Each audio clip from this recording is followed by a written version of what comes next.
I raced motocross ever since I was 8 years old. You know, I was diehard about racing dirt bikes all the way through high school. Got on a race team, started racing the nationals and supercross, but didn't really fit my image. I didn't really fit in with the race scene. Too many rules, and they wanted you to be a certain way, and just didn't feel like that was me. I said, I'm gonna start a new sport. You know, me and a couple buddies got together, started doing tricks and getting it filmed. Growing up, I was always into jumping. Like when I would go out to the practice track, I'd always just want a session of jumps, and my dad would get mad at me, tell me to stop showing off and go learn how to race the corners. He's like, you ain't gonna win no races hitting them jumps. And they wanted to just go have fun. And it was fun, it was exciting, and I remember standing in the desert and watching these bikes fly overhead. It was like nothing I'd ever seen.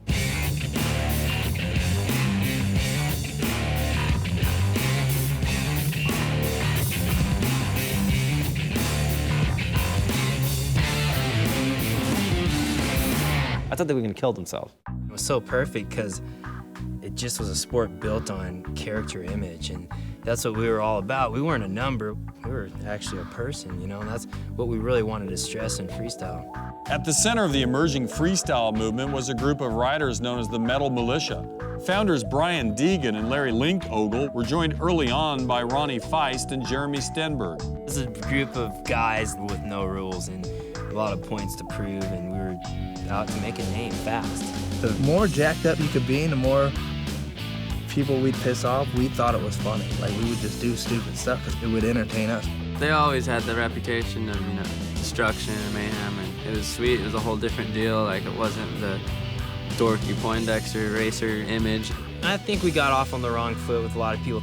People thought all types of crazy stuff about us. People would just judge on us, you know? A bunch of white kids tatted up with bald heads. Thought we were gangs. People thought we were white supremacists. And I'm like, man, look at me. I got Asian tattoos. Listen to hip-hop every day. Yeah, I look like a white supremacist. And then the logo is a skull with an army helmet on it, and people were like, oh, that's a Nazi helmet. It was kind of a bad image we were getting for just being these rebel dudes. There's a lot of people who saw us as a negative thing.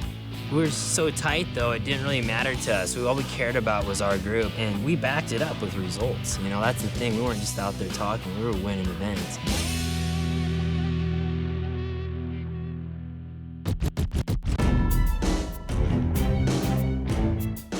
The Mulisha's success and popularity helped fuel the rise of freestyle motocross. Once considered the black sheep of dirt bikes, freestyle has become a legitimate part of the action sports scene. I think in the beginning, a lot of people were like, oh, they're the guys that couldn't make it in motocross. They're all the dudes that just wanted to party and didn't want to take it serious. So they went over there and did their own thing. And it's like, now I think if the sport's grown so big and the tricks have gotten so difficult, you have to be straight, treat it just like you're a motocross racer now. You have to wake up 5 days a week, be on your bike, go to bed early. I would say my career started as a serious guy racing the circuit. Well, I came back to almost full circle. We're back on the series and doing events and contests, but it's done our way now. We did what everyone told us we couldn't do. And as the sport evolved over the last decade, so did the Metal Mulisha.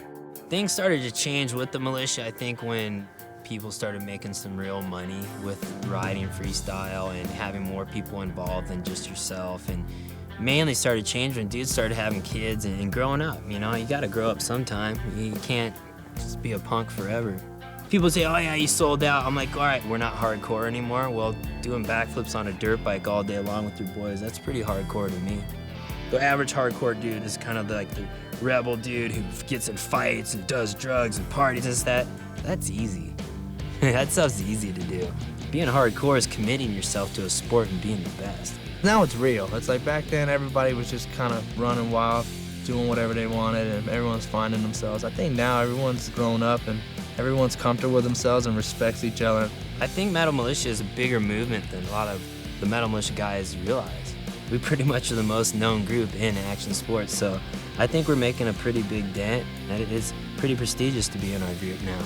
World domination, that was our quote. That's us. We want to dominate our world, action sports, where we've known it, and we're going to keep doing it for a long time.